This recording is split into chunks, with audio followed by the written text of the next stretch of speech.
नेता कहाँ है? 8वीं 10वीं पास, उनको नॉलेज भी नहीं, मार्कशीट ऐसे ही लेके आते। लेकिन ऐसे पढ़े लिखे आदमी को अगर मोदी जी विश्वास कर लेंगे, चाहे कोई भी पद पर रहूं, लेकिन आपकी आवाज हमेशा बुलंद रहेगी।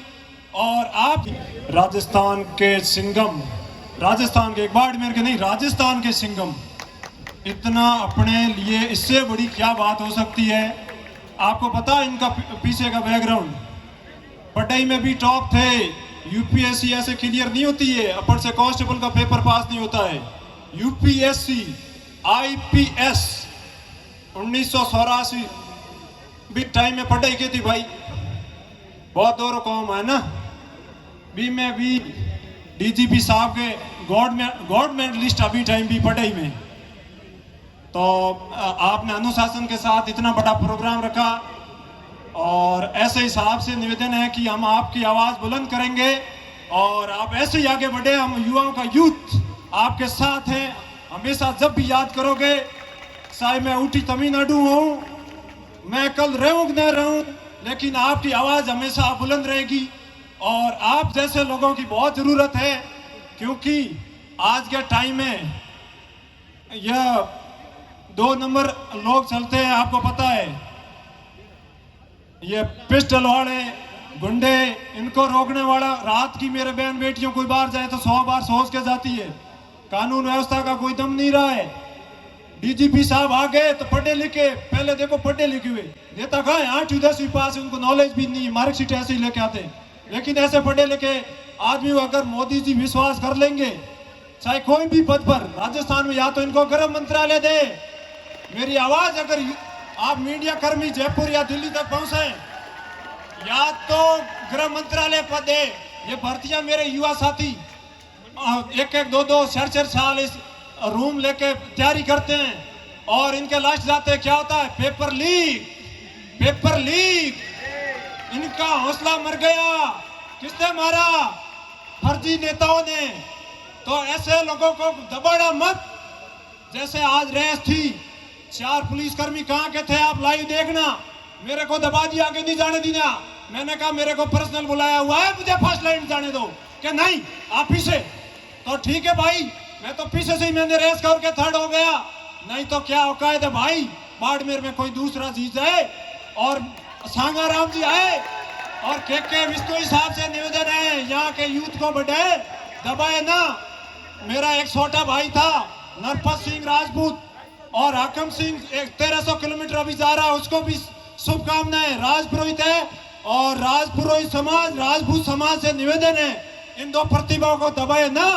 ये नेशनल में अपनी नेचुरल डाइट पर कब्जा दबाया कर रख रहे हैं, लेकिन गरीब घर से आ रहे हैं, बढ़ नहीं पाते हैं।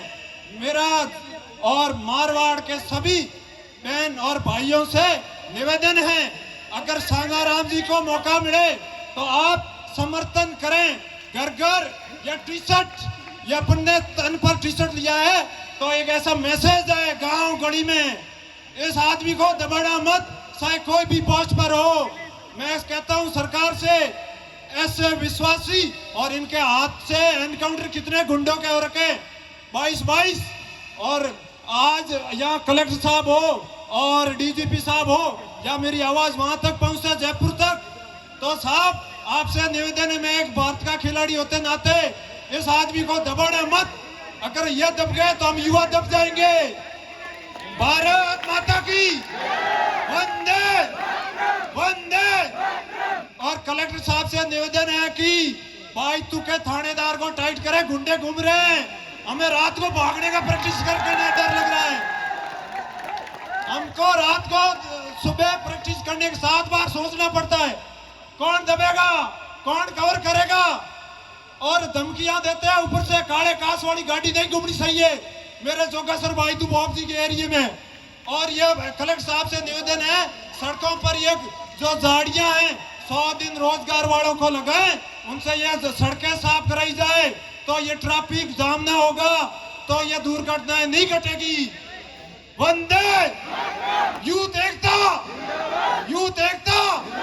संगाराम जी, संगाराम जी, संगाराम जी तुम संघर्ष करो, संगाराम जी तुम संघर्ष करो।